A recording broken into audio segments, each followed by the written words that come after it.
সরকারি চাকরিতে কোঠা বাতিলের দাবিতে নতুন কর্মসূচি ঘোষণা করেছে আন্দোলনরত শিক্ষার্থীরা। ছাত্রলীগের হামলার প্রতিবাদে আজ মঙ্গলবার বিকেল ৩টায় দেশের সব শিক্ষা প্রতিষ্ঠানে বিক্ষোভ মিছিল এবং সমাবেশ করার ঘোষণা দিয়েছেন তারা।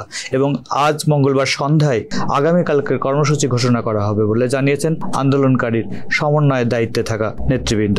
এমন সময়ে জনমনে একটাই কৌতূহল, বৈষম্য বিরোধী ছাত্র আন্দোলন নেতৃত্বে কারা এবং কিভাবে তারা এতটা সুসংগঠিত। জানা যায়, বৈষম্য বিরোধী ছাত্র আন্দোলন ব্যানারে এবার আন্দোলনে একক কাউকে মুখপাত্র নির্বাচন করা হয়নি। সারা দেশে আন্দোলনকে সুসংগঠিত করতে ৬৫ সদস্য বিশিষ্ট একটি সমন্বয় কমিটি গঠিত হয়েছে, যেখানে ঢাকা ও ঢাকার বাইরে বিভিন্ন বিশ্ববিদ্যালয়ে 23 জনকে সমন্বয়ক রয়েছেন। কমিটির ১ নম্বর সমন্বয়ক নাহিদ ইসলাম বলেন, আমরা কোনো একক নেতৃত্ব, একক মুখপাত্র রাখিনি। আমাদের এখানে যারা সমন্বয়ক আছেন তারা যে কেউ যে কোনো সময় সামনে আসতে পারেন, কথা বলতে পারেন।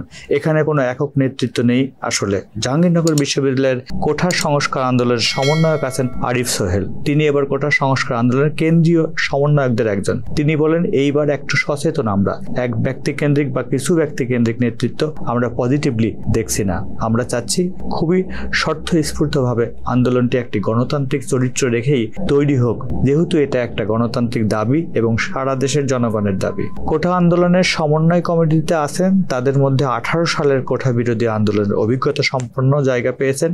সমন্বয়কারীদের অনেকেই আছেন যারা ছাত্র রাজনীতি করেছেন কিংবা বিশ্ববিদ্যালয় কেন্দ্রিক বিভিন্ন ছাত্র সংগঠনের সদস্য।